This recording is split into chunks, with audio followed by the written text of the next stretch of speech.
Well, welcome to a video. Yes, the Proko video.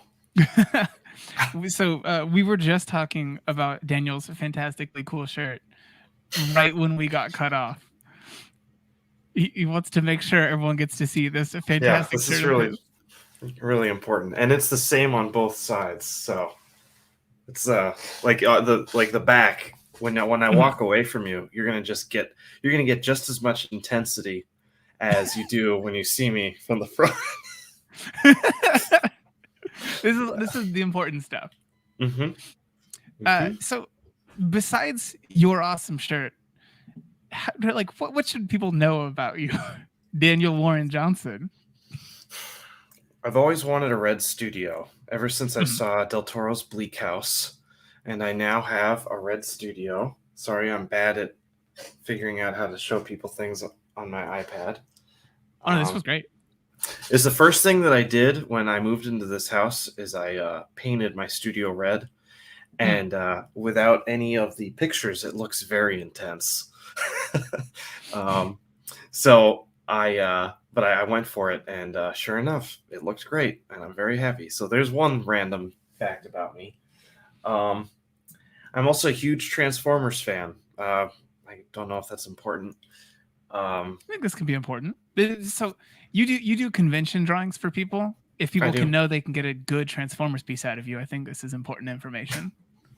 They can. I heard from someone at some point. This is someone who's worked on Transformers on the property, an editor, and they were like, a lot of people don't like drawing Transformers, and I was like, that makes no sense. Why would nobody like drawing Transformers? And I guess the kind of blocky robot vibe is like kind of tough for people. So I don't know. I mean, it's not. I think it's really fun. I mean, I love drawing trucks. I love drawing cars, and I personally have never pulled out like a ruler to draw like Optimus Prime. That's just never been an issue for me. Yeah, because I just draw it. It's just like I was a kid, and it's so much fun. So, but all that to say, I do love drawing them, and I have right here.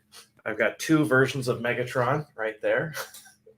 I like this. Is fantastic. Yeah, it's kind of obnoxious. I have I've got an Optimus Prime right here. And wait, there's more Optimus Primes. So my poor wife, Rachel, we were on a date once, and it was so sweet. She was like, Dan, when do you think, when will your Optimus Prime collection be complete? And I said, oh, honey. It's a joke. Destination. Yeah, yeah. So all that to say, I disappointed my wife that day when she learned a new piece of information about her husband, and is what it is. Yeah, that's good. Yeah. For anyone who doesn't know, the thing that we're doing here today is all part of the Vision X Live conference. So for today, we'll be here with Daniel, who's going to be working on a cover for a comic. And then over the next couple of days, we're going to have some more people, Jeff Hine, Christina Cornett, Tiffany Meng, and Misha Oplev. I really hope it's Oplev and not Oplev. I don't know. But yeah, I'm if anyone's interested in getting to see more of the different streams that people are doing, the information that they're sharing as part of any of these things, you can go to visionx.live/register to get tickets. And there is a Proko promotional code to save you 30% on that. It's Proko22. But enough about the shilling. Let's I guess we can get into this one. If anyone doesn't know who you are, they didn't click on this thumbnail because they saw your name and know who you are. What should people know about you? That's a good question. It's a wise choice of actions. Well, my name's Daniel Warren Johnson. I'm a comic book writer and artist. I've worked for the big 2, like Marvel and DC, on books like Wonder Woman, Dead Earth, and for Marvel, Beta Ray Bill, who's like a C-list Thor character for those who may not know. But he is my favorite character in the Marvel Universe, hands down. I had a blast with both those projects, but kind of the main thing I'm, known for is kind of writing and drawing my own stories, my own characters, building my own worlds. Books that includes books like Extremity. That was a 12-issue limited series that came out with Image Comics. There's another book I did called Murder Falcon, which is probably the book I'm most proud of. I love that book still. That was with Image. And I am now currently working on another Image book. It's a pro wrestling book. It's called Do a Power Bomb. And the first 2 issues are now out in comic book stores. The collected edition will come out sometime early next year, but there's going to be 7 issues total. And of course, I have to draw a cover for each issue, and all of the covers have been drawn except for the very last cover, which is what we'll be working on today. What? Yeah. I didn't realize. So, is there a spoiler material in this cover? Do you think? Are you trying to keep it plot agnostic? It's pretty plot agnostic. Like the main character in issue 1, the main character is like holding up the title belt for like the whole tournament. It's just kind of it's kind of like visual assault, I think. And for this cover, it's actually there were a lot of variations of this cover because it's the last issue. I don't want to mess this one up. It's like I gotta sell it. So I'm going through all these different sketches and everything, and so I actually decided on a kind of group shot of in this pro wrestling comic. There's a tag team tournament that happens, and so I'm including every tag team that's in the book on the cover, and hopefully it works out. We'll see. Okay, yeah, I'm super curious to see this one. It's a wraparound cover, so it's like you got the front and then the back, but I draw it as one image, and then we just wrap it around when we print it, which is it's a bit of a challenge because you have the single kind of cover that people are actually going to see when it's on the shelves, and then of course the wraparound element, which you want to be cool and kind of be a cool reveal, and but it also has to work as that singular image. So to start, is it cool if we just if I show people kind of what I'm working on? Yeah, absolutely. Okay. So get rid of this face cam so you can use their iPad for drawing. Yeah, so I should mention I am working on my iPad for a little bit today, and then we'll switch over to a more traditional kind of vibe. But yeah, so while I am on here, I'm going to show people kind of what I started with, and then we'll build up the layers kind of piece by piece, if that's okay. So let me just make sure that everything looks good. I set this up earlier, so it should all be solid. I'm going to make this a little bigger. Okay. All right, so I have this iPad Pro here, and it's funny. I don't actually use my iPad really for anything except for laying things out and kind of doing preparatory work. So this is a kind of I would call this like a thumbnail, and I've of course very loosely split it into 2 pages. And here's all of the tag teams, and here is our kind of main characters that are facing off against this whole horde of people. There seems to be a size disparity. There is. Well, so we have this orangutan here. There's an orangutan tag team called Orangabang in the comic. So they're facing off, and then there's the necromancer. There's a necromancer in this comic. He's right here, kind of like shrugging his shoulders. This is very loosey goosey. Let me really quick go and show you some other ideas that I had for the book. So, gosh, hold on. Sorry. You're good. This is literally like what my files look like. Goodness. Yes, I am an artist at heart. Just to let everyone know, so there are a couple questions in the chat. All right, let's we'll do get it. to those after. Well, you don't have to jump right into these. Don't you worry. Okay. But just to let everyone know, we will get to your questions after some setup and when we really start drilling into actually making an image. So keep them rolling in. Certainly. So, let's see. We've got these so I've got here like a double page spread, just template here. And I've got all these different files. All these are different cover ideas for the last issue. And I'll show people kind of what I was thinking. Just kind of trying to play with like maybe like a double kind of action cover That did not work at all. I was thinking about doing something like with a fisheye. Oh, I've got a hold on one sec.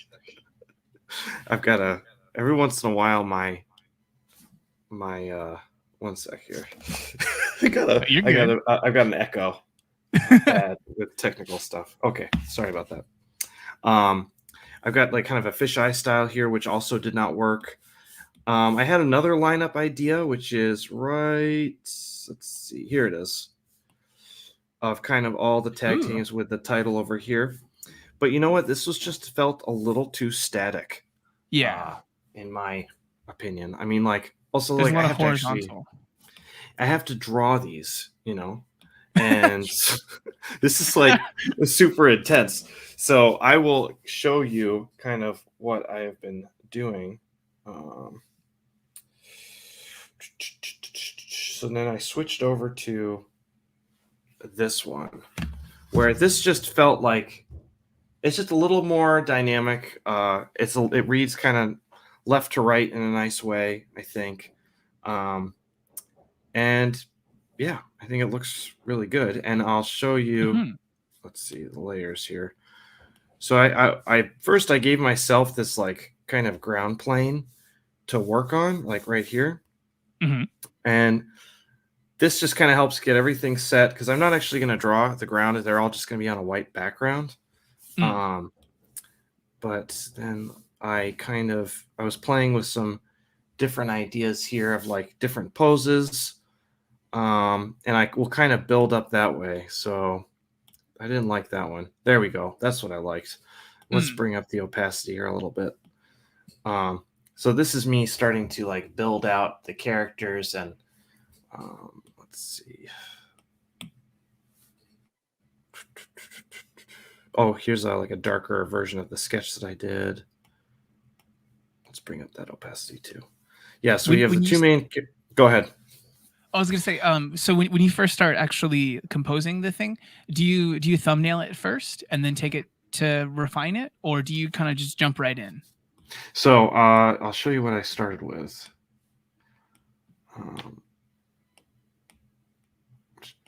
Everyone's got a different process. Totally. This is what I started with. This is like very loosey-goose. Just kind of getting everybody set up and getting the kind of, you mentioned it before, like size differentials correct. Taking a few liberties with a few to make them a little more intimidating for the design element, but this is more or less the size of everybody. And then as I start building it up, I'll bring the opacity way down and just kind of pencil over it. So like I'll go like that, and then I started with this one of the main characters. His name is Cobra Sun. He's just getting ready to fight, you know. But this is enough for me to ink from because what I'm going to do is I'm going to print this out in blue line on a piece of 11 by 17 paper. And that's actually, I think, a good time for me to start taking questions while I'm like printing it out. Okay. Because it'll take a few minutes. Yeah, absolutely. So I guess I don't know. So there are a couple different questions in here. One person just asked, "Why are you so cool?" I just want to get that one out the way first. Sure. Awesome. I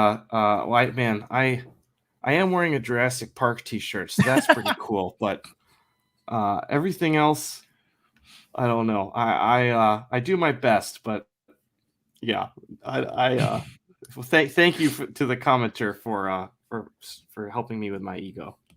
Yeah, I like that your answer was that you stand on the shoulders of giant dinosaurs. Yes, Why you're so cool. There's a person here who's so this is James who asked, who are the artists that inspired you the most? Yeah, so I think a few different people. I think number one would have to be like Bill Watterson from Calvin and Hobbes. Amazing creator and really pushing the elements of like line and design and all that stuff, like just really amazing stuff, like to the point where I was inspired even like as a small kid, trying to figure out how to draw the stuff that he was drawing. I loved it so much. And it was so inspiring to me, just so inspiring. So I have to give credit to Calvin Hobbes, Bill Watterson, and Mhm. I also have to give credit to Hergé of Tintin. Mm. I was reading a lot of Tintin growing up because that's all my local library had. And yeah, so it was. It's those were two big ones. I think definitely The Dark Knight by Frank Miller. Mm. That was huge for me. Year One, like all these like kind of famous graphic novels that were being collected back in the 90s. That was the only way I was really able to read comics back then. So, and then also just a lot of newspaper strips. So Yeah. that was like my first inspiration in Power Rangers as well. Just wanting to draw cool stuff from the TV show. And so there was Power Rangers, and of course, like we mentioned it before, but Transformers. Transformers was a big one for me. Mhm. Were you Just more of getting a excited. were you more of an OG kind of Transformers person, or did Beast Wars work for you also? Beast Wars also worked for me. I preferred the original, but come on, I'm not gonna shrug my shoulders at Beast Wars. I love Beast Wars, and Yeah. That was uh, my Optimus for a long time. oh man, Optimus Optimus Primal. Primal, dude. Uh, That's the way. That's it. That's it. yeah, I mean, and we gotta appreciate something for reinvigorating a brand. It's for real. And also the writing on that show was incredible. Mhm. Like Absolutely. it holds up. Like I was watching it actually a few months ago, just to kind of because it's all on YouTube, and I was like, oh my gosh, this is actually like really good. There was another Um, person here. So someone had wanted to make sure that you knew that they loved your Beta Ray Bill comic, oh, thank you very much. and Thank you then very much. in here, so a person was saying that they recently started reading Wonder Woman Dead Earth, and they felt that you had really clear composition. Is big, medium, small something you think about while drawing? I think it's more big, small. I can't say that I Mm. think medium too much. That is, of course, a personal way of going about it, and it's also pretty like subconscious, I would Mm. think, or I think it is. I just try and keep it really simple. So I think small or big. That's No like in how between. that's kind of how I approach it, honestly. Because it helps me keep everything, all the important stuff, um, scaled to the correct size. So I think, like for instance, this composition here, um, big, small. Um, Mhm. I kind of thinking of all these characters as one big shape. Um, and that's kind of how that's how I kind of was approaching this composition. And actually, with the composition that I was kind of showing you before, with like them all lined up like in a line in the ring, Mhm. that's one of the reasons why I felt it didn't work, because there was like not really, I think I mentioned there's not a ton of dynamics there, Yeah. even though like these guys are moving, but nobody else in the picture is like really moving per se.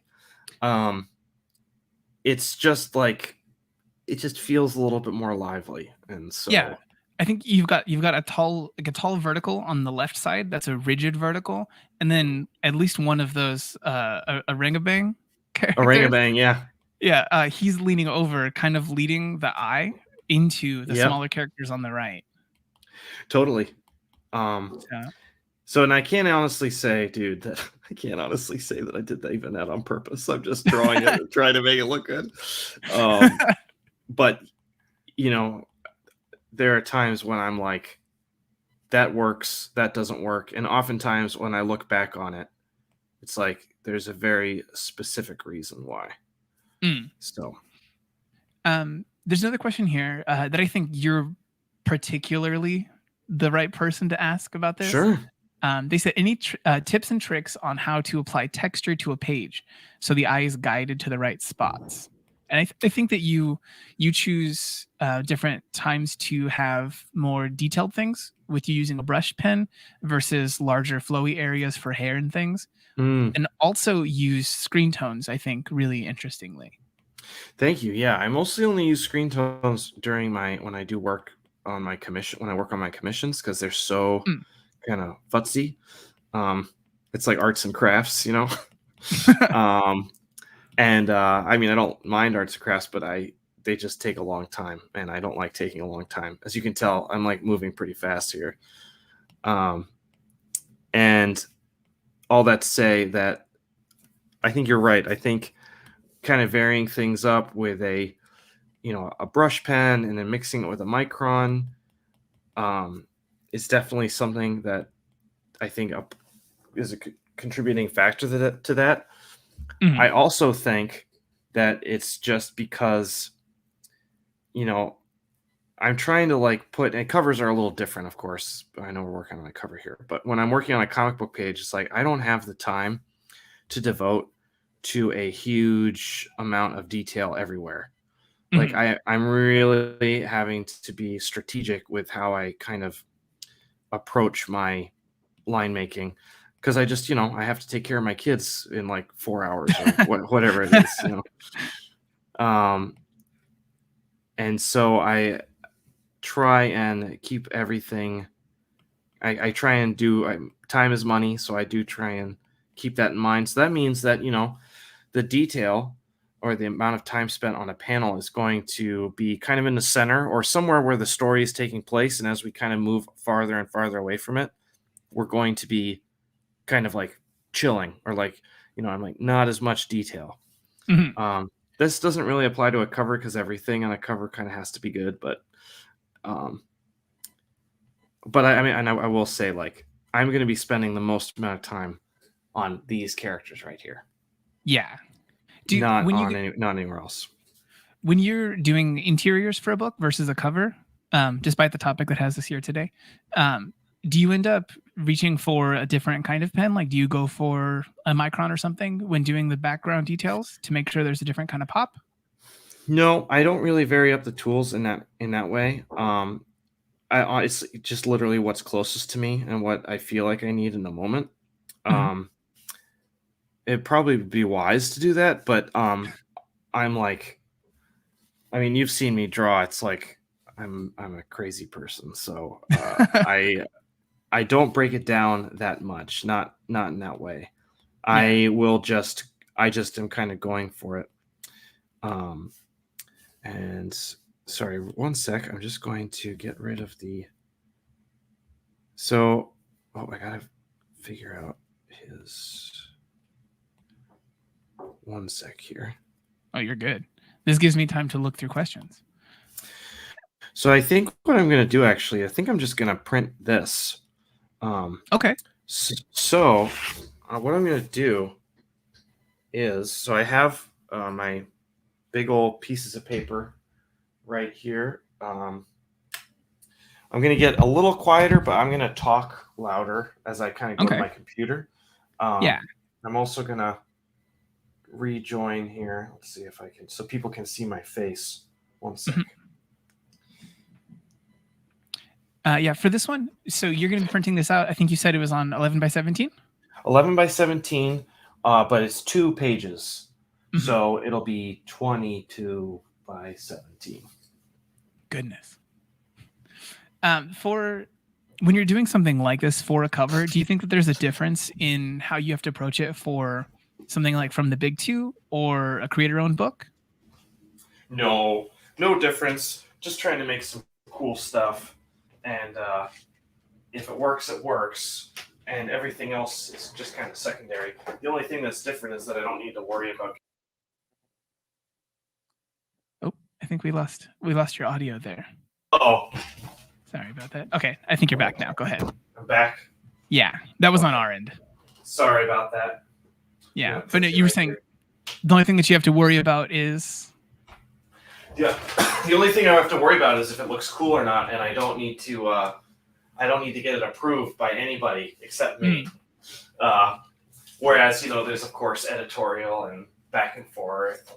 Yeah. So all right, one sec here. So actually, I think what I can do, let me see if I can do this. I think I can share my screen and I'll just kind of show you, I'll show you my process. And let me know if I'm like way too quiet. Sorry.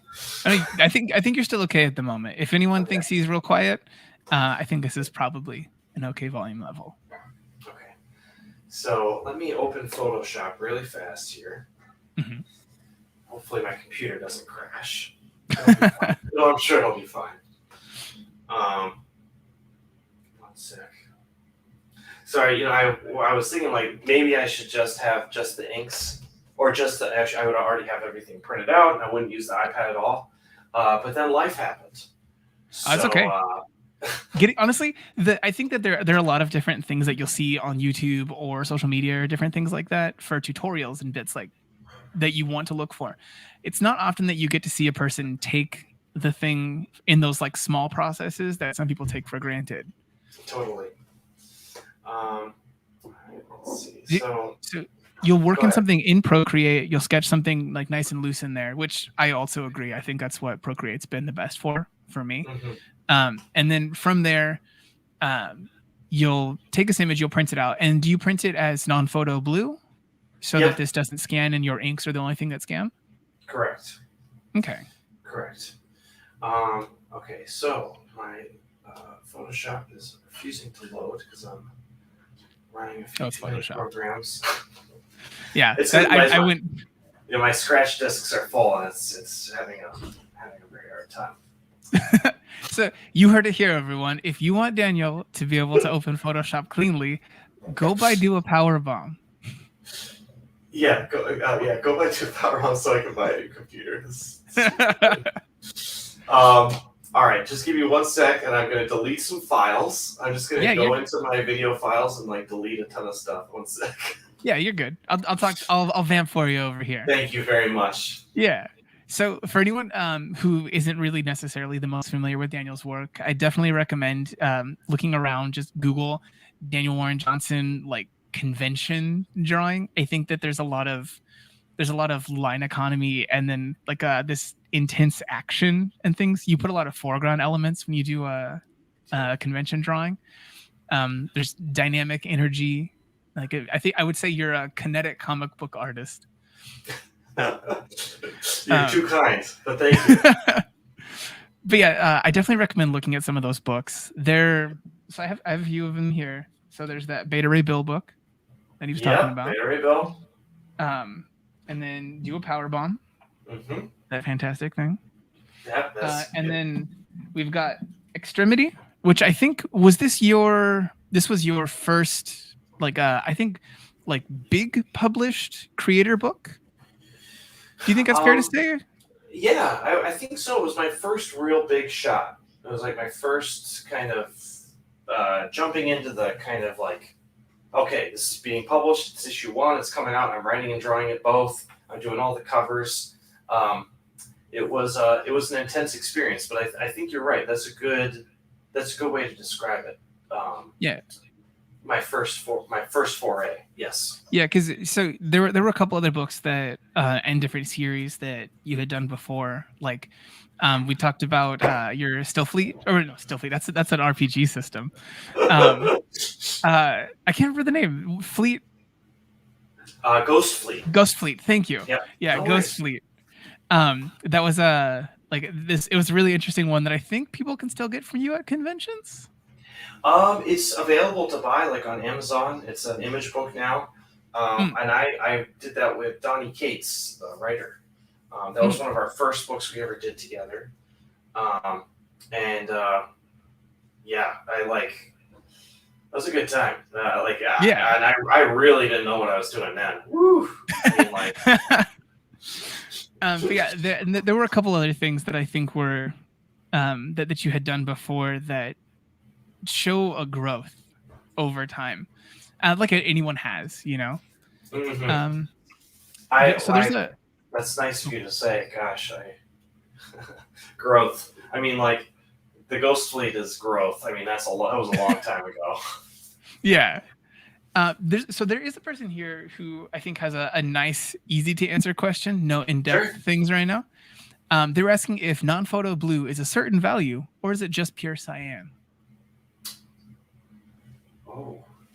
When you go to print this, do you target a specific kind of blue, or do you just print it out with like your cyans and then you just adjust after when you scan? Here's what I do. Okay, this is very technical. I open up Manga Studio and I press the blue button, and it turns it blue, and then I print it. Yeah, no. This is a good way to do this. No, in my experience, I think it is just pretty much any kind of lighter blue that you've got, Yep. and then so you can take that into Photoshop or whatever program you choose, and then you'll adjust.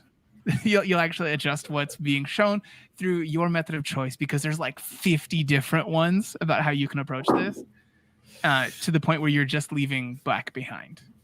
All right, so here's what I have to do. I have to restart my computer, but fear not. All right, you'll lose my audio for a second, and I'll come right back, and because I'm still here on my iPad, I'll unmute myself on the iPad. Sorry about this, dude. Oh, you're good. This is how the stuff works, guys. Let's see if I can answer any of these questions here.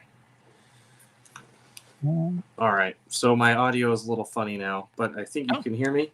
Yeah, no, this is good. Okay. Yeah. A person's asking if you prefer digital or traditional. Traditional, hands down. Hands down. Just feeling the paper. There's my computer. My poor 2015 iMac. Yeah, I would say that sound said a lot about when this computer is from. I know. Oh my gosh. Of course it poops out on a live stream. Of course. Yeah. I'm really sorry about this. The only reason that I do covers, like I pencil covers digitally to start, is because things are so much bigger, and I do, as a comic book artist, I'm working on this like 11 by 17 piece of paper, and like most of the panels are like this big. They're not that big. So all that to say, like, I'm used to drawing really small, and I just draw with a pencil. This is like my 09 Pentel P209. This baby is so light. I love this pen. You can get it at Walgreens for like $1. I drew all of Extremity, Murder Falcon, Wonder Woman, Beta Ray Bill with this. Okay, so that's going to go into a charity auction at some point in the future, is what you're saying. Well, I don't know if it's the exact one, because I'm terrified that they'll stop making it. So I bought like 20. I remember there being a story. The guy that does the comic Mutts. Okay. The newspaper comic with the two little dogs. There was something about him using like some weird French nib that when it was like hanging on. He had bought a few of them when they said they were going to stop making them, and he had said like, yeah, when this one like finally like kicks the bucket, that's when the comic stops. It didn't go that way. He got new nibs from somebody, but yeah, I love the idea of this being such a specific tool for a person. All right, so you're gonna lose me for 1 second while I transfer my file over. Just 1 sec. So I was able to open Photoshop. Perfect. Just going to. I love AirDrop. It's my favorite thing. Let's bring that opacity up and send it over. Share. This is the file sharing ASMR that you guys always wanted from Daniel Ward Johnson. And I'm back. Okay, so let me see. I'm going to try and restart the. I'm going to mute myself, and I'm going to try and go back in to my. I'm going to try and go back. I'm going to try and go back into the official version. 1 sec. Okay. So there's a question here that I'll answer from Hossein. You said you never get why most artists draw thumbnails. He said, I get bored easily, so I do rough mostly. Is it not good to do that? Really, it's a personal preference for a thing, but I do think that there's something to the idea of composing something in a thumbnail so that later on you can kind of drill into what your details are versus having to worry about those in the beginning. You get to think about different parts of a process at different stages. The beginning is kind of composition. Later on, you get to do things where you're getting in and like really drawing some details and weathering some bandages on a character's hands or something. So you're just kind of doing some upfront work to save yourself work later and then get what could be a better final product. Let's see about some of the other ones. Someone here, the same person, said that they wish that you would do a collaboration with Boro Dante. So that's just out there in the ether.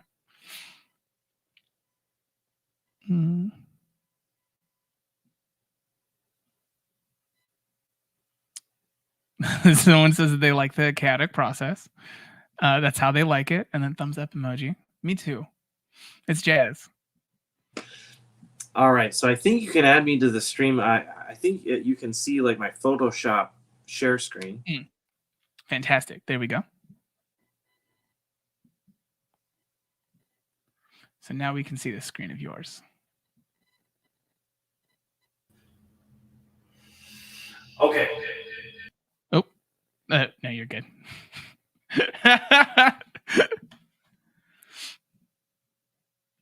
Okay, I don't have your audio at the moment. Your computer audio. John, I don't know if that's an RN thing. Okay. There we go. You're back. Okay. Let's see here. Let me put this back on.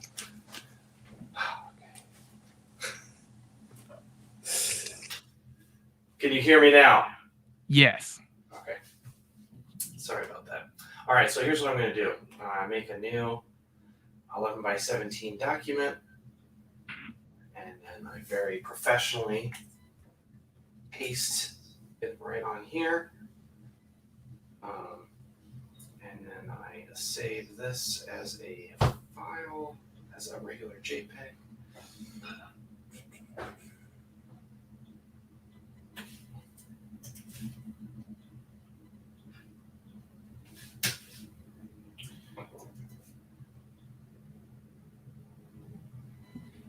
See the magic of me hitting shift.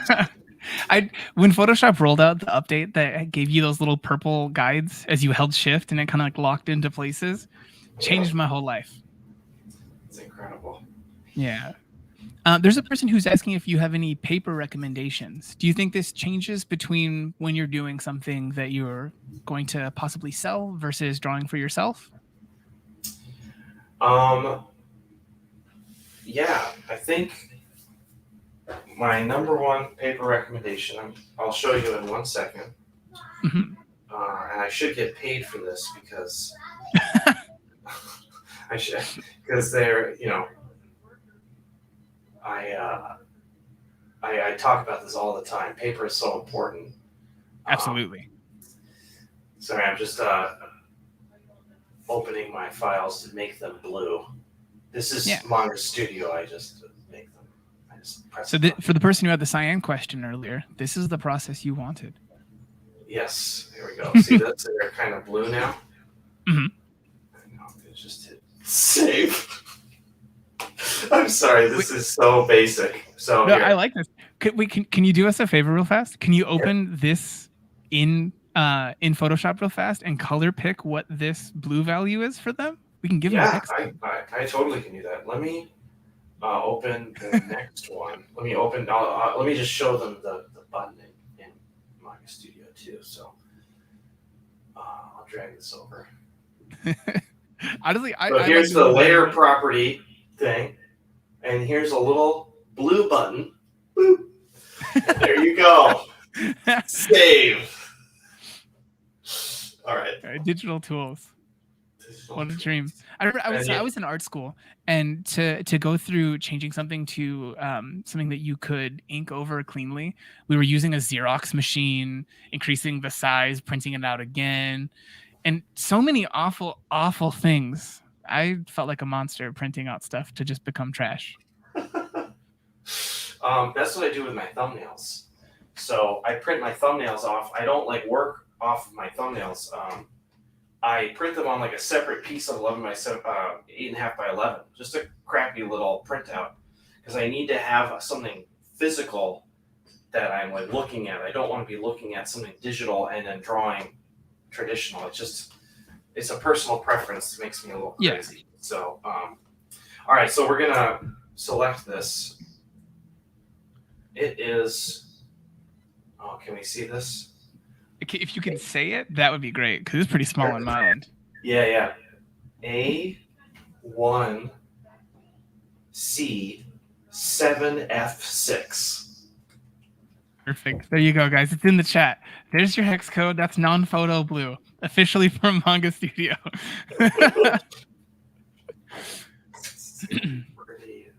Make that 47. So let's see. So there's a person asking, is the blue button in other places than Clip Studio Paint? So the CSP, Manga Studio, a couple of things that I think are more intended for, like, I guess, like the Asian market, or where they came from, the Asian market, Manga Studio and programs like that.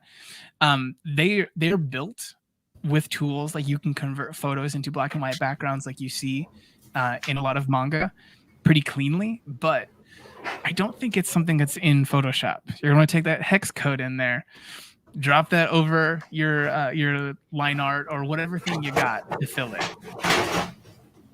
Can you hear my printer going?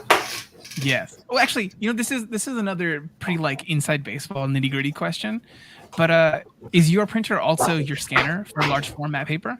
Yes, it is. What do you use for this? It is the Epson WF 7720. Yep. Epson 7720? Yep. It's short for workforce. Epson Workforce 7720. Yeah, because I think so many people end up going on a long search if they're trying to do traditional and digital as a mix of things, and it can be really hard to find a reliable and worthwhile large format scanner. So I don't know if this thing is reliable, but it was only $200. These printers are. I personally do not think that they're built to last, and I don't know if I'd ever really spend real money on one. I think scanners, like only scanners, are different, but like this thing, it's making ungodly noises even now. So we're almost ready to go back to the camera. I'm just playing it safe. I'm waiting till everything prints, and then I'm going to switch over to my desk camera. If that's cool. Yeah, no, you're totally good. Okay. So I guess if you're okay with answering a question during. Oh yes, please. Let's do it. Let's answer questions. So do you think that there's any certain kind of way that is how you plan for where a logo will fit while doing a cover like this, or do you just kind of make a composition and plan for the logo to possibly fit in afterwards? That's what I do. I basically kind of like even just like sketch in the logo, almost like an afterthought. I mean, the logo is important, of course, but like it's not like I'm dropping my official PNG logo into the document that I'm working off of. I literally just say, okay, well, the logo is going to go right around here, right? Yeah. And let's see, I'm going to stop my screen. And that's basically what I do. I just guesstimate, and I'll show you in a second what we got going on here. All right, I'm going to start OBS, and then we'll be ready to rock. Okay. Sorry about all that hubbub. No, you're good. Yeah. I like seeing the nitty gritty of a thing. I hope that the chat here and everyone who's watching does also. There are certainly people here, so. That's okay. Cool. How many people we got? I'm just curious. I'm not too sure right now. Okay, cool. I never hit the button. All right, I'm going to zoom way out here. Okay. I'm going to put my iPad right here. Okay. It's very bright. My apologies. Actually, so if someone's not maybe getting what they want, or you're not getting to present the kind of streaming product that you most like, where can people find you online to see you drawing the rest of the time? Yeah, I have a YouTube channel. it's just if you just look up Daniel Warren Johnson on YouTube, you will find me. I wish I had more time to do like more kind of like edited videos and so on, but usually I just go live actually every Friday. It's called Friday with D-Dubs. We just hang out, we have a good time. Most of the time I am just working on stuff that I'm falling behind on. And that's just kind of how we do it. And it's really chill. I'm bringing the ISO down so we can see what's going on here. Technical camera terms. Yes. And let's turn this on. If you want to turn on, you can turn on. Oh, it's not plugged in. That's why. Oh my God. As a broader industry question, there's a person who's asking, how do you see the art industry as of today in terms of struggling with competition, finding collaborations and jobs, and staying original with new ideas? Oh boy. It's a lot. No, it's a great question. I think that first off, it's like important to remember that that drawing, I think, should be first of all like really fun and bring you joy. That's obviously that's the goal. One sec. Because if it's not fun, if it's not like fulfilling you, then it's going to be really hard to keep making stuff. And being creative, of course, it's different than being like having a I don't know, real job. I don't know what you want to call it, but burnout is very real, especially with all the things that this commenter mentioned, right? Like having to produce something every single day, having to know that there's like so many people out there that are trying to do the same exact thing that you're doing. I think just finding what you love, finding how you make what you make and how you're able to find joy in the process, and kind of like we were talking about before, every person's process is different, just like Photoshop, a million different ways to get to the same place. But it's the process that is what kind of helps us feel like we are progressing in our art, in our lives, blah, blah, blah. So I think the more you can kind of focus on yourself and how you can make the experience better and more healthy for yourself as an artist, I think the rest, ideally, should fall away. And at the end of the day, it's like, what's most important? The ability to make art or the ability to make money making art. And I think I would argue for the former. Obviously, it's easy for me to say because I'm getting paid to make art now. But I was in that boat of like wanting to make it and trying to break in, and it's really hard. Yeah. But the most important thing is to just do your very best to enjoy the process, enjoy where you are. And then even, let's say, you do break in, and this I know, I used to draw for fun. I mean, like I still do draw for fun, and I love what I do. I'm so thankful. But it's not like on the weekend I sit back on the porch and I'm hanging out with a beer and I pull out my sketchbook. Like because I'm drawing all day, every day, 5 days a week. I'm much more likely to like pull out my guitar or, watch something or build a model or something also creative, but a different. Whereas, I used to draw all the time for fun. So it's not like a bad thing. It just is different now. Yeah. Do you think that it's important to maintain having those other hobbies or consciously have those other hobbies? I do. I think it's really important. I think it keeps it for me. I can only speak for me, but it really helps me stay focused. It helps me stay, it helps me kind of like still be a creative person, while also, try like doing my very best to not burn out, with art. Cause that for me, that can happen, where if it's like, if drawing is my only outlet, all of a sudden, I start kind of relying on it for my only creative kind of fulfillment. And there are some days it's just like a regular job, and it's not good or bad. It just is, it's like, I don't really feel like drawing today, or this drawing looks, or there are outside things that just get in the way of it being a positive experience all the time, which is Yeah. normal. So in those days, it kind of turns to a 9 to 5 where I'm like, at no point am I like, I hate this. This is the worst. But I'm like, at 5 o'clock, I get to not draw anymore. It's like, and I get to like do other things with my life and be creative in other ways. So that's where like guitar for me comes in. And yeah, things like that. Yeah. Um, I think there's a principle that they like a rule that they adhere to at Nintendo, where anyone who's going to work at Nintendo, their hobby can't be video games. They make sure that the person has other hobbies. And I that's think very that's wise. yeah, it's a sound way to get a person who's going to have an off switch, I think. I agree. Uh, It seems like a really good way of doing things. Good on Nintendo. there's a person here, Icky Vicky, Hi, Icky who's Vicky. asking if you feel that there are big differences between good comic covers and bad comic covers. Yeah, I think I used to be quite bad at comic book covers, actually. Gosh, there's a comic book cover I did. It's for Extremity. Which one we got? I think it was issue 9. Is it in there? Let's see.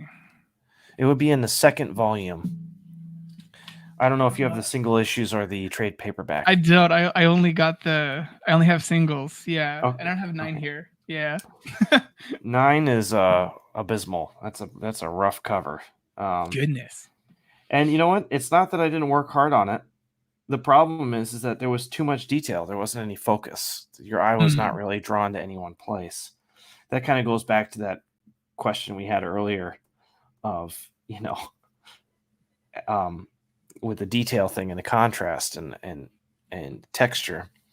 You have to be strategic with it. Otherwise, you end up just wasting your time. And you're like, wait a minute. I spent forever drawing all these lines and it still doesn't look that great. Whereas I've worked on some really amazing. I feel like they look amazing. I'm sorry. Well, I've done some really awesome commissions that haven't honestly taken me that long. They just haven't.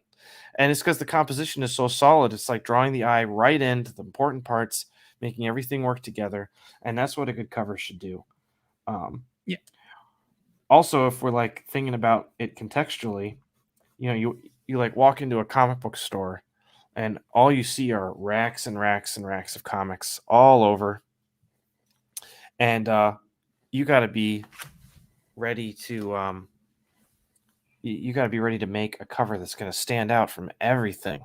Well, it's not just about thinking about how cool it looks, but how cool it looks tiny.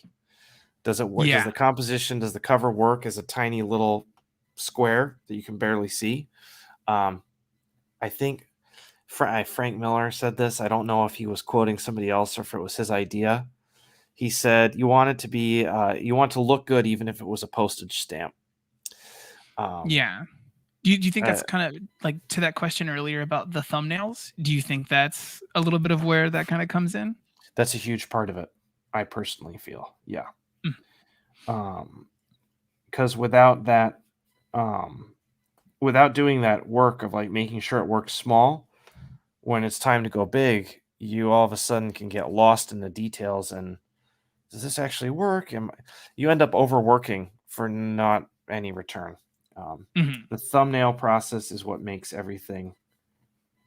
It's like building a house. It's just like you make sure the foundation's there. When you put all that work in, you realize you didn't build on a house of sand, which bad compositions are like. In my opinion. It's that classic parable. Yeah. Classic drawing parable. There's a person who's asking, do you deal with a ton of commissions going on at the same time? And I'll add an additional thing to this. Sure. Is if so, how?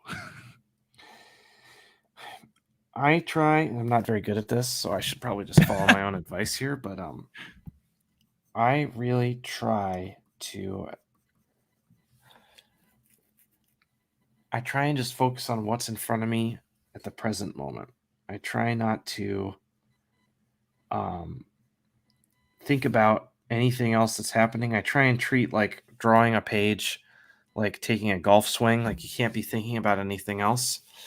Um, and then when it's time to move on to the next thing, you kind of like put the page that you were working on or the commission you were working on before aside. You say goodbye to it, and you prepare yourself for the next thing. Mhm. And I mean, obviously, it's like, oh, duh. This, of course, we all have to do that, but that's what I try and do, and it's harder said than done. Honestly, I have a tendency to get frustrated and get overwhelmed, which is never good. Um, yeah, it can be a difficult process, and I think the important thing is just remembering that you can only work on one thing at a time, and you just focus on making one thing good at a time.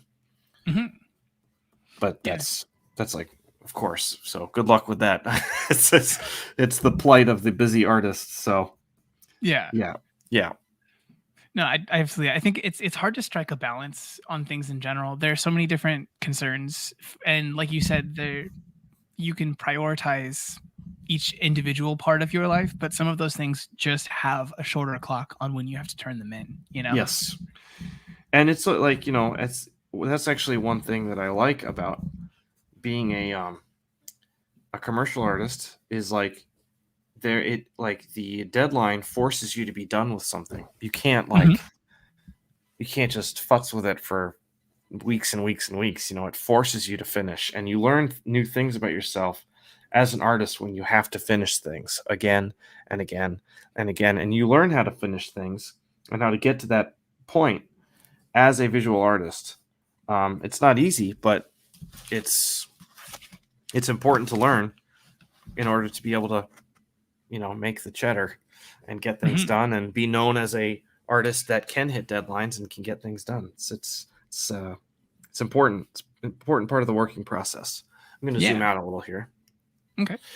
So the Um. reason that I'm using the pencil right now is I was just feeling like I was kind of maxing out on the iPad, and Mm, I wanted to make sure that I wasn't just going too much detail on the iPad, which is very easy to do, with the yeah. little zoom in. Um, the most important characters are right here. That information is really solid. I just want a little more guideposts visually for the rest of the page. That's why I'm kind of adding in these. Get out of here, fly. Um, that's why I'm adding in these extra details here. Come on, bro. Mhm. So, and When you're at this kind of stage, has there ever been one that you've gotten to this point with that you still had to scrap? no, I'm feeling pretty confident right now, um, because I really believe in the composition, and I spent so much time trying to figure out the right composition for issue 7. So I am fully committed. I am feeling good about this. Um, I it's funny. This kind of composition, this kind of cover, it requires everything to be awesome all at the same Mhm. time. You can't really like fake your way through it at all. So, one sec.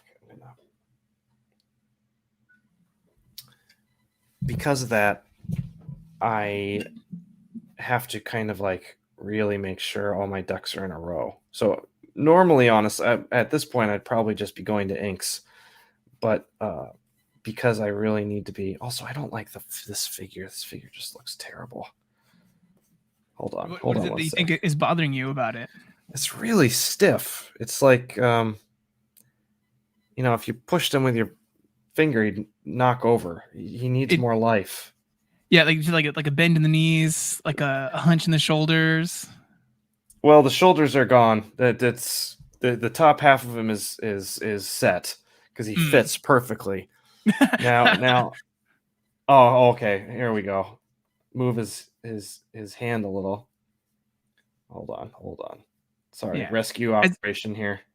as a person who has so very many Optimus Prime and other figures around you, do you ever set one of these guys up to really test what you're doing for a pose of a character? I don't. The only thing I use my toys for is I actually have a separate when I like to draw Optimus Prime, I have a little separate Optimus Prime head that I will use because he's a little bit like Homer Simpson. You got to draw him exactly right every time, otherwise he doesn't look right. Yeah. I'm going to zoom in like a true nerd. Look at that. Oh, it looks so good. Look at that.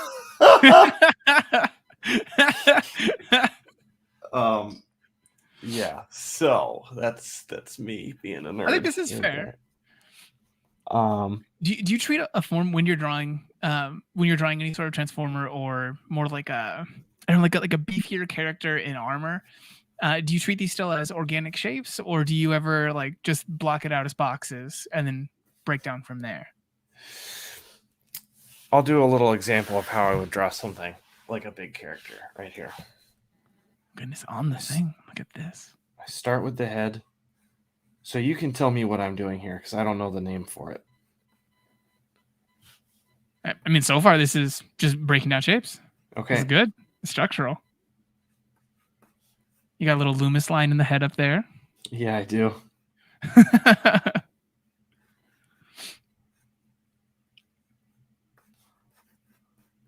So far, yeah, this is your like standard like blocking the thing in. I would say it's definitely treated as like organic forms, like you're placing things where you'd like them. Yep. Versus like really adhering to wanting to have like this be a solid cylinder or anything. Right. I think energy seems to be the thing that's more important. Yeah, I'm kind of a Kirby guy like that. Does it look right or does it look correct? I want it to look right. Yeah, I agree. I think that's the most important thing. It's the end product, Yes. It's like those things that you'll see online where it's like some viral TikTok thing where a person's like 3 ingredients to make a cake in the microwave. They still made a cake, but if you saw the process of a person making a cake traditionally versus this thing, you would be very thrown off by the microwave cake. Oh yeah. All right, so I'm gonna work on this guy's head a little bit. I want to be moving the inks, but I'm just not quite there yet. Oh, you're okay. It's funny, which is unlike me. If you've seen my stream, which I believe you have, yes. You know how I operate. I'm very fly by the seat of my pants. Yeah, I think go ahead. I think the main time where you end up spending time like refining and pulling out the eraser is usually when you're laying in a perspective grid and you hate the perspective that you've thrown in. Yeah. That's the only time when you really decide to pull back. Yep, that's a thing. I have some. Let me see if I can find I did concept art of this character, and now I can't remember what he looks like because I have trouble with my own concept art. One sec. I'm gonna see if I can find it. Yeah, typically I think so for anyone who's like listening or looking at stuff in the chat, you'll see like their character model sheets for someone that needs to be referred to by like an animator who's not the person who's initially putting together a storyboard. So they'll have these character sheets, and one thing that I always think is really interesting are you'll have like this like nice detailed one from a few different angles, but then they'll also have like a simplified shape version where they toss out details. So if someone had like a big design on their shirt or something that was a big box but had like a form inside of it or something, it'll just become like a pink square, and that's like the defined way to draw that at a distance. I don't know. Character models are massively interesting for anyone looking at art pieces from other people. You should see my character models. They look like nonsense. Well, but do you know how to decode Daniel Warren Johnson page nonsense? All right, so here's kind of what I had. So I took a picture on my phone, and I'm gonna be working from this, but it's like a metal face over a cloth, kind of. Yeah. Oh, okay. And I just dropped a bunch of stuff. Hold on a second. Okay. Do you think that the placement of this particular character on the cover, if it's okay for you to go into, is it important that they're on that far side over there? Yeah, because they're so just the size.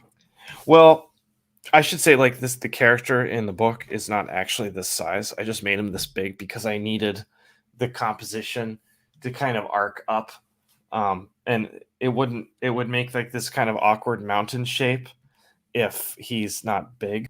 So that is why I have him like so big. So Mhm.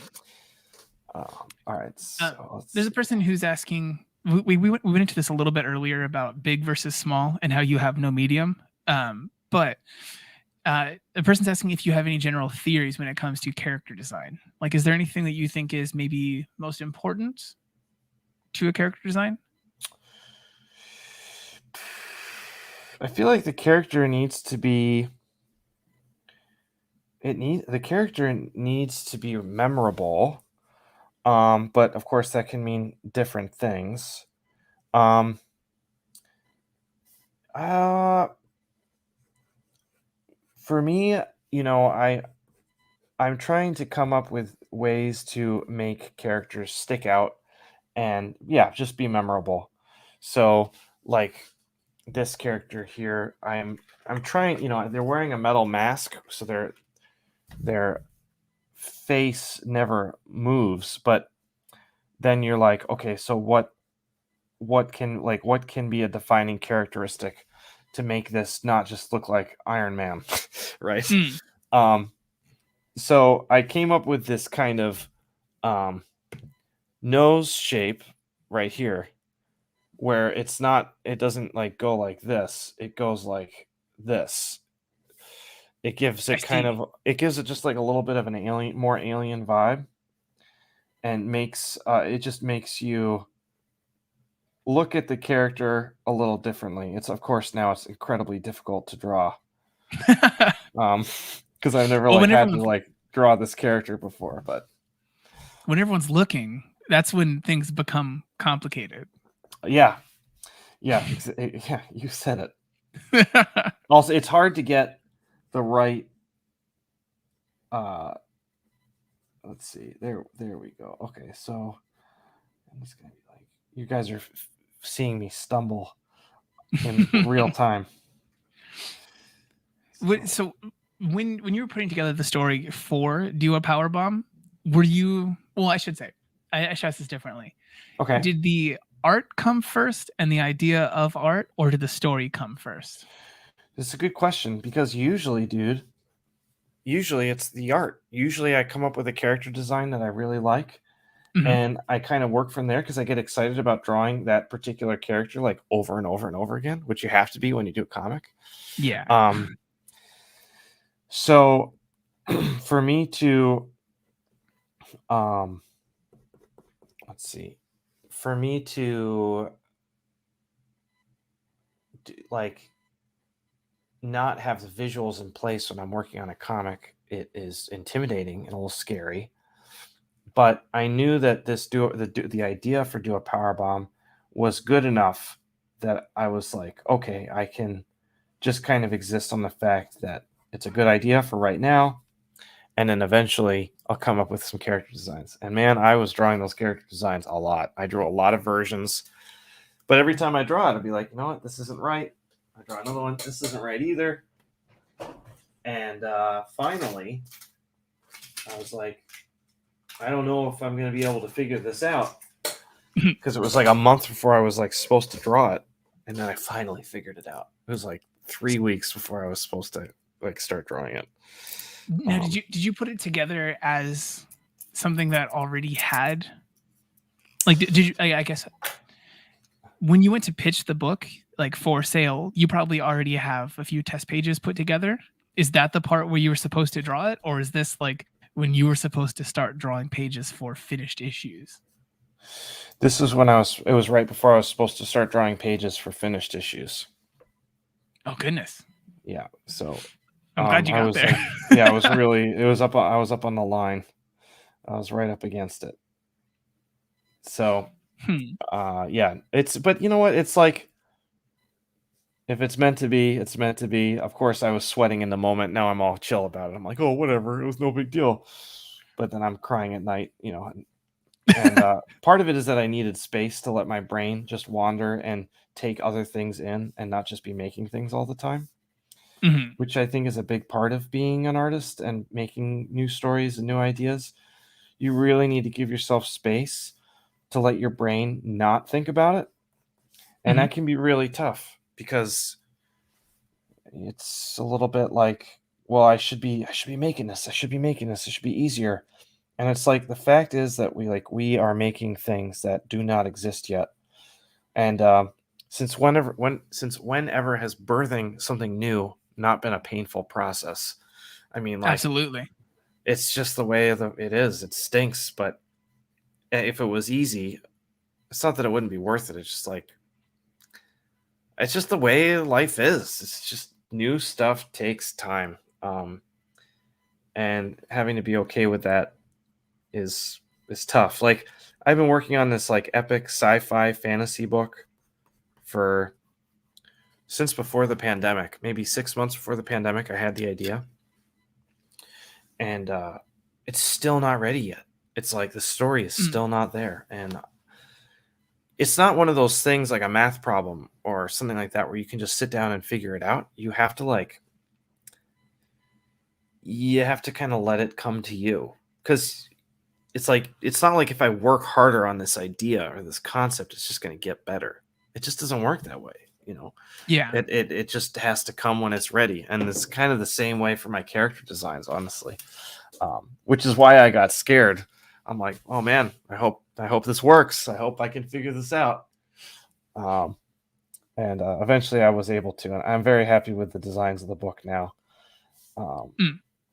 Very happy. Okay. So there's a person, they asked about your lead size. Someone in the chat answered this, but then they're asking what the hardness is that you use. 2B. There you go. This is a 2B, classic. and I draw so hard. I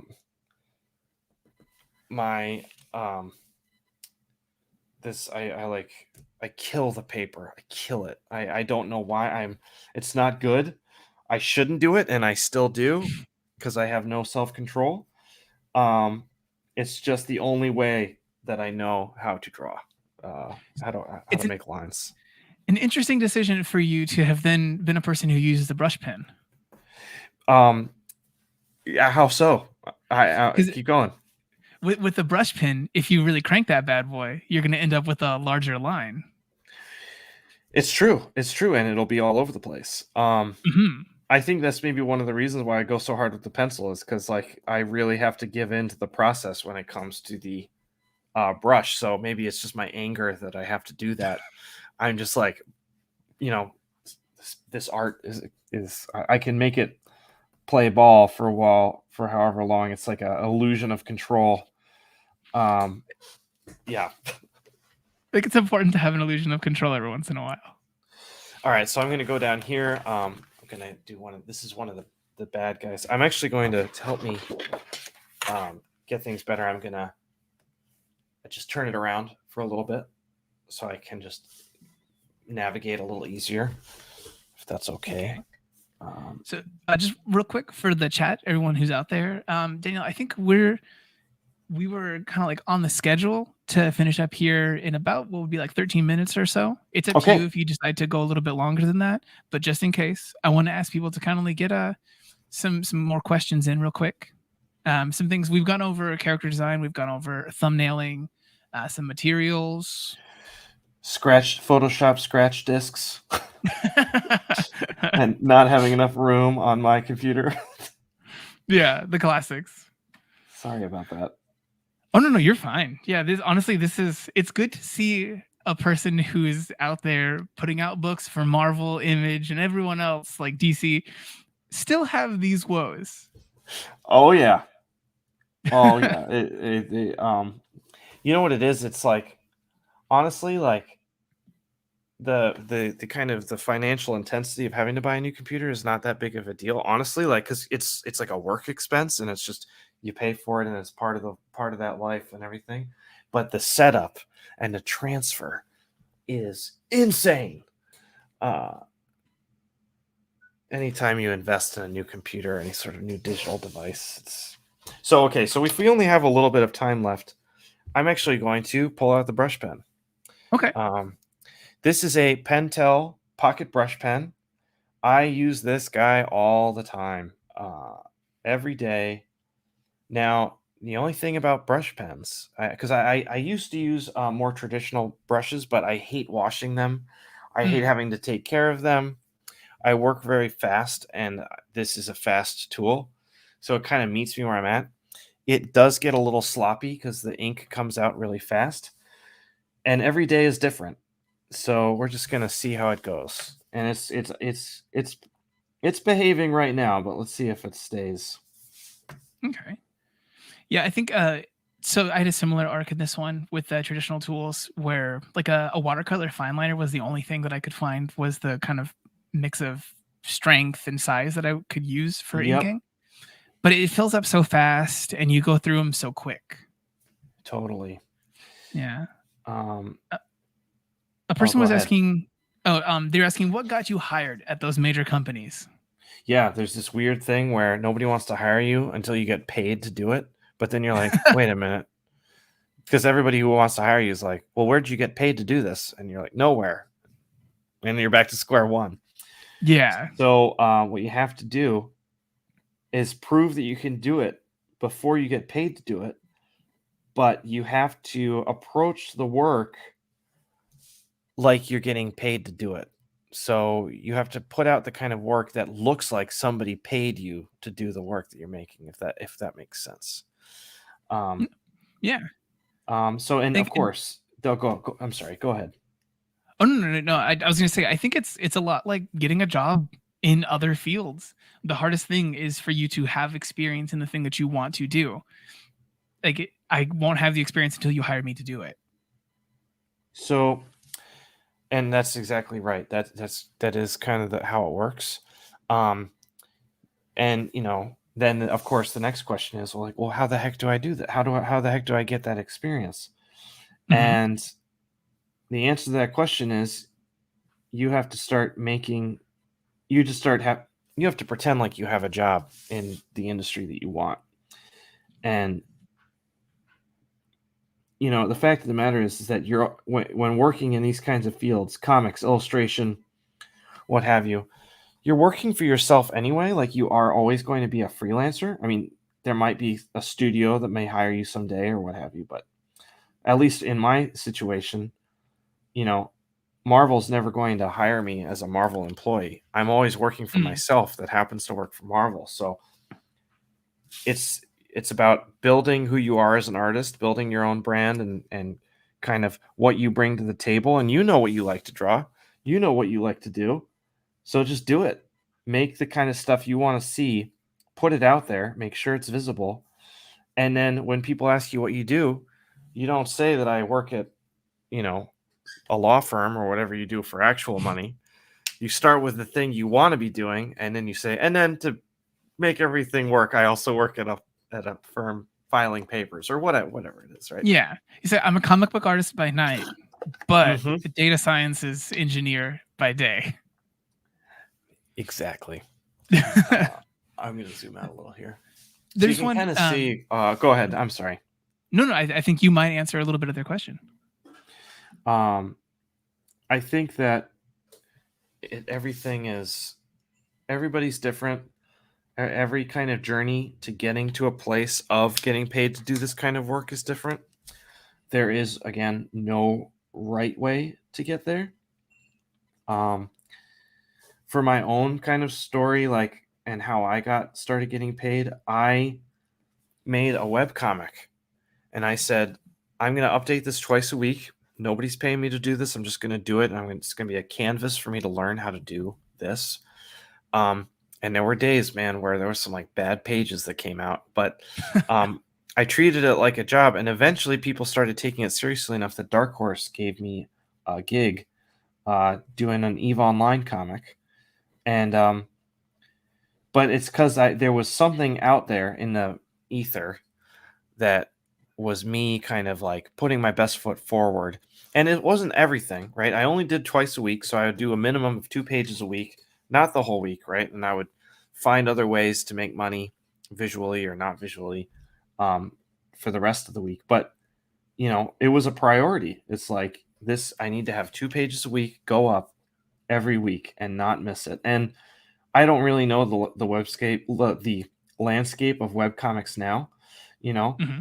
and there's plenty of people that have no desire to do a webcomic, and hey, all the power to you if that's the case. But for me, that's the way I did it. And You're still here. oh, okay, sorry, I couldn't see your Yeah. face anymore. Yeah. It switched over to showing mostly the comic on our end. Okay, cool. Yeah, sorry, I'm Yeah. a little zoomed out. And That hand. I guess yeah, go I ahead. would be curious. So a person asked a question here. They were asking how you make a drawing look like it has movement and energy. And I think this particular hand might be a good place to answer this question in. Oh, sure. Well, um, this is kind of a new thing that I've started doing. I love drawing my hands with this parallel pen, this like Pigma calligrapher. It kind of adds like a little bit of a harshness to the to hands, and that just doesn't look super smooth. And I like how kind of Yeah. hands can look kind of spidery and kind of crinkly. So that really helps that. So sometimes it's the tools. Oftentimes it's just the way a hand looks and the way it's positioned, you know? You can draw a hand like this, and it doesn't look bad.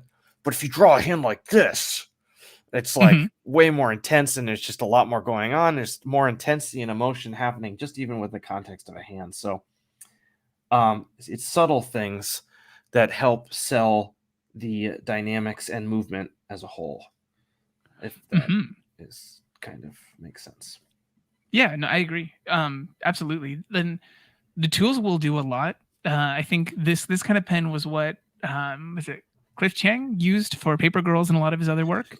I think Cliff uses, I mean, he does use a parallel pen, but it's like a really official one. It's like it's Mhm. got a way sharper tip. I like the throwaway versions because I like abusing them. And I like how I'm not sure with the official parallel pens, if you can draw at the tip. I might be wrong.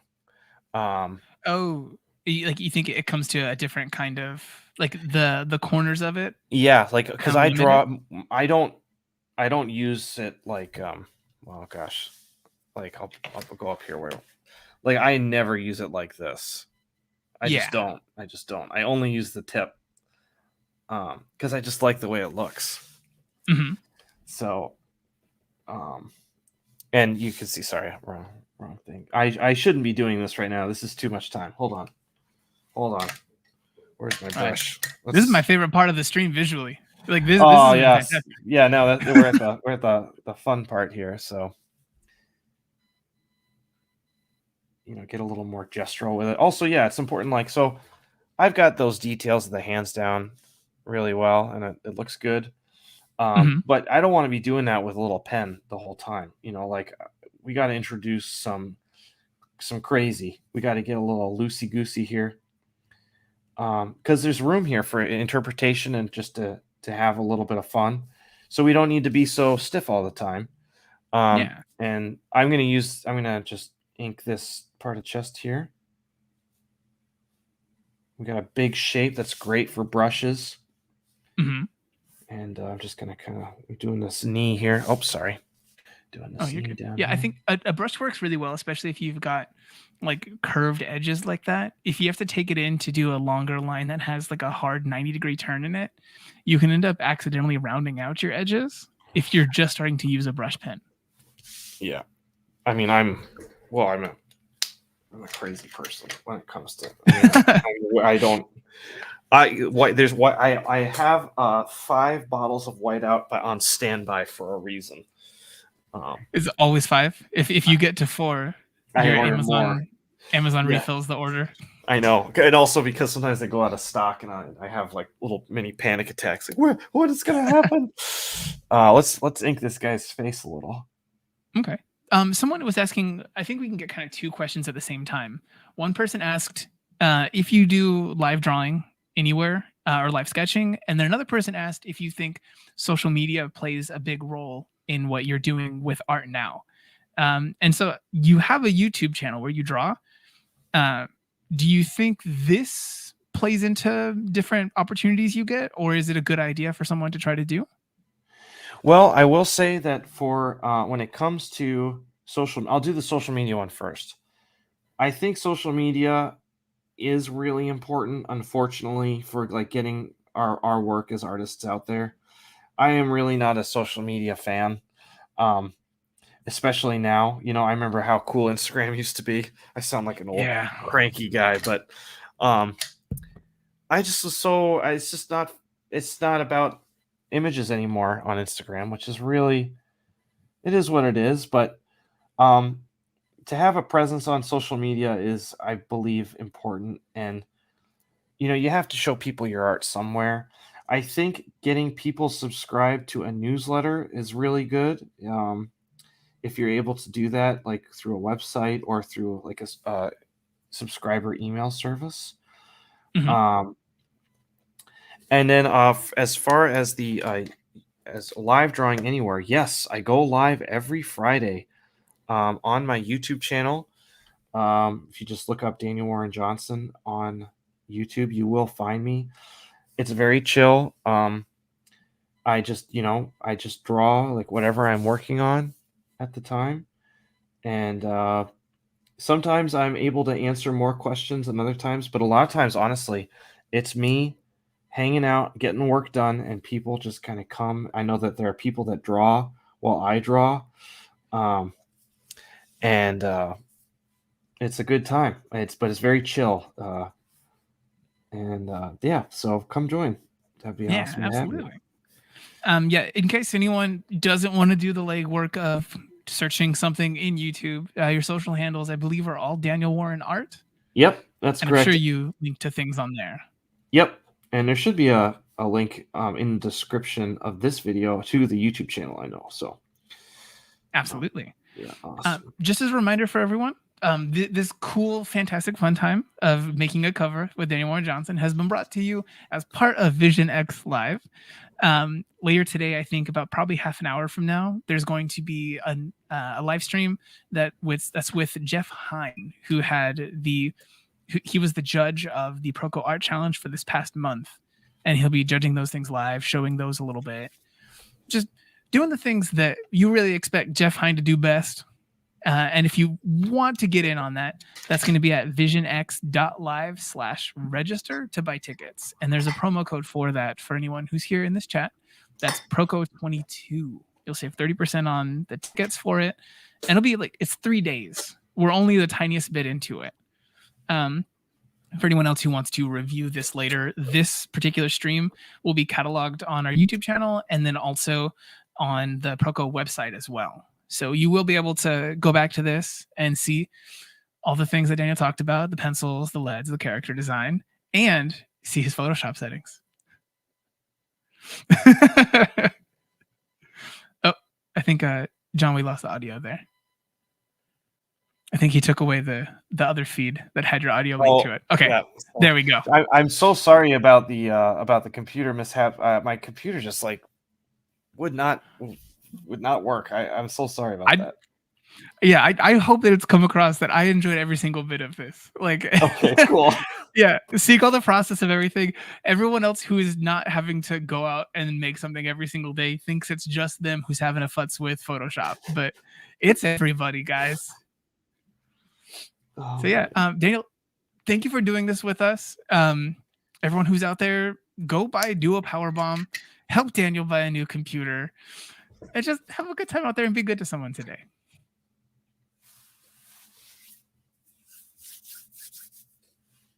Oh, Dan, I think if you want to say anything, you might get to. John hasn't cut it yet. So. Oh, I'm so sorry. I thought that we were not live. No, I thank you everybody for being here. Gosh, I know. I know there's a lot of people out in the chat that are trying to make it, and the struggle is real. I've been in your shoes, and I think I kind of said this in the earlier part of the stream, but just to reiterate for anybody that missed it, if you can, try and enjoy the process. Try and continue to enjoy making lines and colors and all that good stuff, because that part does not change. It's amazing to get paid to do this all the time, but the joy of drawing is always the same. It was the same before I got paid. It's the same now. It didn't get any better, and it wasn't any worse before. Like it. So I mean, I know that's unsolicited advice, but that's just kind of what I want to leave people with. And yeah, thanks so much for having me, Proko. Thanks so much. Yeah.